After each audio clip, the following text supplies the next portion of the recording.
প্রথমেই বলে রাখা ভালো, এই টোপা কুলের চাটনি দেখে যদি জিভ দিয়ে টোপ টোপ করে জল পড়ে তার দায়িত্ব কিন্তু আমার নয়।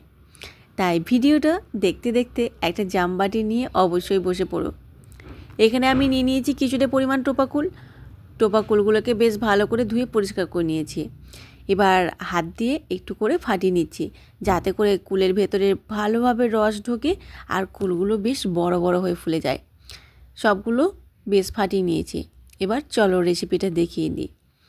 শুকনো খোলায় পাঁচটা দিয়ে দিলাম কিছু পরিমাণ পাঁচফোড়ন, গোটা জিরে আর দিয়ে দিচ্ছি দুটো শুকনো লঙ্কা।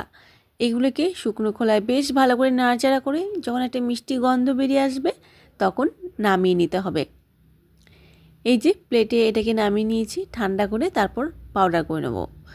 এইদিকে ওই গরম কড়াইয়ের মধ্যে সর্ষের তেল, শুকনো লঙ্কা আর কিছুটা পরিমাণ সর্ষে ফোড়নে দিয়ে দিলাম। সর্ষে থেকে যখন একটা মিষ্টি গন্ধ বেরিয়ে আসবে তখন যে কুলটা ফাটিয়ে রেখেছিলাম সেটা দিয়ে দিলাম। আরও একটা ভুল হয়েছে, জানো কি হয়েছে? দেখতে থাকো ভিডিওটা, বুঝতে পারবে। আমাদের মাথার মধ্যে তো সংসারের অনেক কাজের চাপ, তাই কুলটা বসিয়ে দিয়ে অন্য কাজ করতে চলে গেছিলাম, তাই একটা সাইড একটু ধরে গেছে, তবে পুড়ে যায়নি। এবার উল্টে পাল্টে নিয়ে দিয়ে দিয়েছি একটু হলুদের গুঁড়ো আর সামান্য একটু কাশ্মীরি লঙ্কার গুঁড়ো। এটা দিতে হয়েছে আমাকে কর্তা মশাইয়ের জন্য, কেননা উনি তো একটু কালার না হলে ওনার নাকি চোখেই লাগে না, তার জন্য একটু দিতে হয়েছে। তা না হলে এই কুলের চাটনির জন্য হলুদের গুঁড়ো, কাশ্মীরি লঙ্কার গুঁড়ো দেওয়ার প্রয়োজন নেই।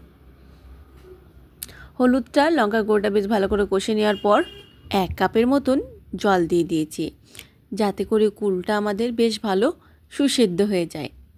বেশ ভালো করে নাড়াচাড়া করে এবার দিয়ে দেবো স্বাদ মতন লবণ।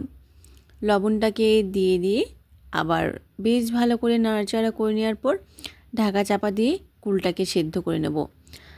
আচ্ছা, কই বললে না তো তোমরা কে কোথা থেকে ভিডিওটা দেখছো? কমেন্ট করে অবশ্যই জানিও, তবে তো তোমাদের ধন্যবাদ দেব। যদি ভালো লেগে থাকে তাহলে বন্ধুদের সাথে অবশ্যই শেয়ার করো। আর নতুন বন্ধুদের আমি অনুরোধ করব আমার চ্যানেলটা সাবস্ক্রাইব করে দেওয়ার, ফেসবুক পেজ থেকে দেখলে পেজটা ফলো করে নেওয়ার। দেখো কথা বলতে বলতে আমার কুলটা বেশ ভালো সেদ্ধ হয়ে গেছে। এরপর দিয়ে দিচ্ছি চিনি।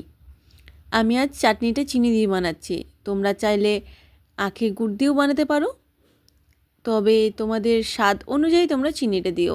যদি একটু টক ভাব রাখতে চাও সেই ক্ষেত্রে চিনিটা কম দিও, আর যদি একটু মিষ্টি মিষ্টি খেতে চাও সেক্ষেত্রে চিনিটা বেশি দিও। এরপর ওপর থেকে যে ভেজে রাখা ভাজা মশলাটা সেটাই ছড়িয়ে দিলাম, দিলেই